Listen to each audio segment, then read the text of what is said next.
Et maintenant, nous sommes heureux de retrouver M. João Soares, qui fut président de l'Assemblée parlementaire de 2008 à 2010. M. Soares était un membre du Parlement portugais, était un membre du Parlement européen, était le maire de Lisbonne, membre du Conseil d'État, président de l'Assemblée parlementaire et bien sûr, dernièrement, le ministre de la Culture au Portugal. João, tu n'as pas besoin de présentation, on est très heureux de te revoir dans notre Assemblée. La parole est à toi. Président João Soares. Oui, merci, bon. Cher Roberto Montel, Monsieur le Président George Seretel et mon cher ami, mon président, à tous ceux qui participent et participeront dans cette table ronde que, en bonne heure, la délégation française de l'OSCE, avec l'appui du ministère des Affaires françaises de France, a pris l'initiative d'organiser pour le débat sur l'OSCE et son assemblée parlementaire. Je suis très heureux d'être ici et très heureux d'être avec vous. Je crois sincèrement au rôle de l'Assemblée parlementaire. Et c'est ça qui m'a poussé toujours dans mon travail de plus de 10 ans, tant que j'ai été membre de l'Assemblée parlementaire de l'OSCE. Je pense, comme l'ont dit Mme Lind, comme l'a dit le professeur Letta, comme l'a dit Mme Maubeuge, qu'il faut un changement.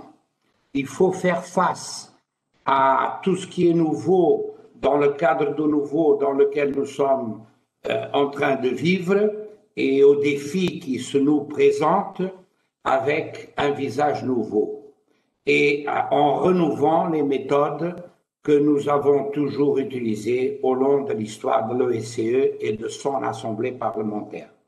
Je crois sincèrement que la conférence de Paris, le sommet de Paris et la carte de Paris, la charte de Paris, ont donné un nouveau tonus à l'OSCE, notamment ont accouché l'Assemblée parlementaire dans le cadre qui était le cadre d'une conférence permanente qui a eu une sédimentation dans une organisation, mais qui malheureusement depuis quelques années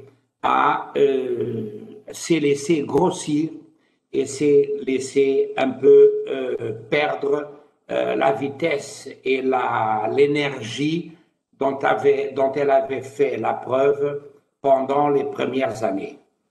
Je pense que l'OSCE, côté gouvernemental, a besoin d'un renouveau et d'un renouveau très sérieux pour être à la hauteur des défis et des conflits qui sont en train de se produire à l'intérieur même du territoire de l'OSCE, c'est-à-dire entre Vancouver et Vladivostok, comme on a l'habitude de dire, et en faire face avec de l'audace, du courage, et en étant fidèle à nos racines. Comme l'a dit Madame la ministre Lind, il faut revenir back to basics, comme on dit en anglais.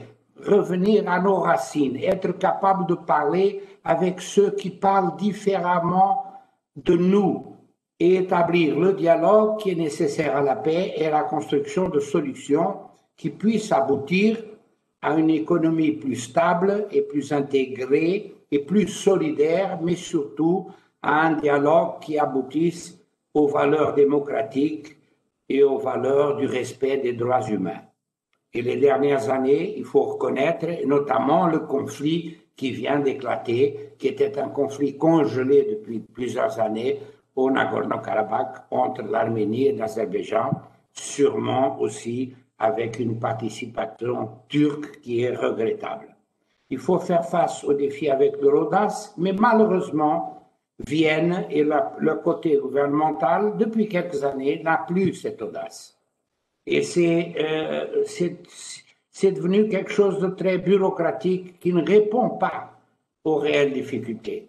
Je me rappelle très bien, parce que je l'ai vécu tout au début de mon mandat en tant que président de l'Assemblée parlementaire, le conflit entre la Géorgie et la Fédération russe en Ossétie du Sud. Et j'ai vu très bien que même à cette époque, l'OSCE aurait pu jouer un rôle plus important, même la Russie, même les États en conflit, la Géorgie notamment, et la Russie auraient voulu que l'OSCE le joue, mais elle ne l'a pas joué à la hauteur où elle aurait pu le jouer. Et après, toutes les autres questions qui se sont passées. Je me rappelle très bien, je connais l'histoire de l'OSCE, le rôle que l'OSCE a joué dans les conflits des Balkans, et notamment dans l'ex-Yougoslavie. Mais malheureusement aussi, il y a, disons, un péché originel dans ces conflits qui ont éclaté dans l'ex-Yougoslavie, notamment en ce qui concerne le Kosovo, que nous n'avons jamais regardé de face comme quelque chose qui était complètement aberrant à l'époque et qui a un peu été la racine d'où sont sortis les autres conflits, et notamment le conflit d'Ossétie du Sud entre la Géorgie et la Fédération russe. Il faut que tous parlent avec tous.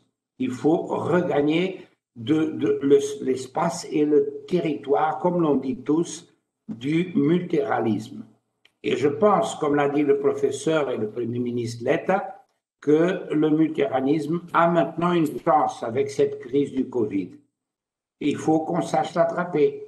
Et ce contribue que, encore une fois, l'Assemblée parlementaire, par la main de son président, George Tsereteli, que je salue comme un ami, et un ami avec beaucoup d'expérience de tous ces conflits, et avec son secrétaire général, Roberto Montella, qui continue d'ailleurs un travail de grande qualité qui a été fait par Spencer Oliver, le premier secrétaire général de l'OSCE, qui a été un exemple de cette capacité de faire parler les gens, même quand ils pensent d'une façon différente. Évidemment, il y a ce qui est politiquement correct, qui est la condamnation du manque de respect pour les droits humains en Biélorussie, mais la Biélorussie, nous le savons tous, n'est pas un cas solitaire, malheureusement. Et même en Occident, il y a plusieurs cas où il faudrait avoir plus de respect pour les droits humains. Je pense que les changements qui sont en train de se produire dans les États-Unis d'Amérique sont très importants. Parce que nous avons vécu les derniers 4 ans, là-bas, il faut le reconnaître. Moi, je suis maintenant dehors de l'Assemblée parlementaire, je peux le dire plus librement, ont été des 4 ans vraiment de folie et parfois de terreur.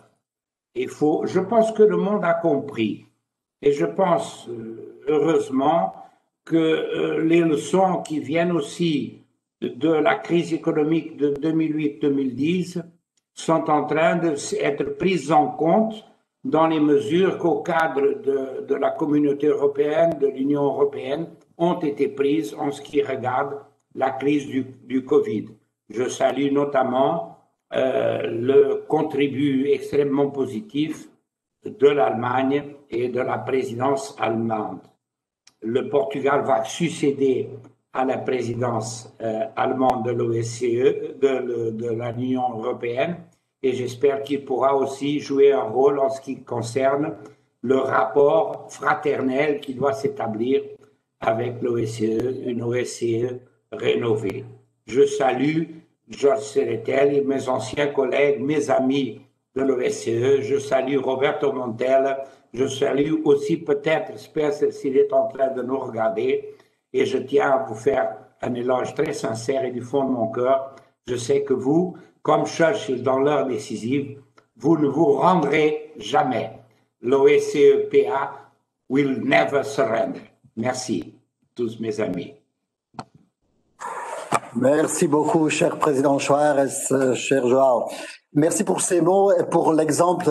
Autant que président de l'Assemblée parlementaire, vous étiez toujours sur le terrain où les événements se déroulent, et ça, on ne l'oublie pas.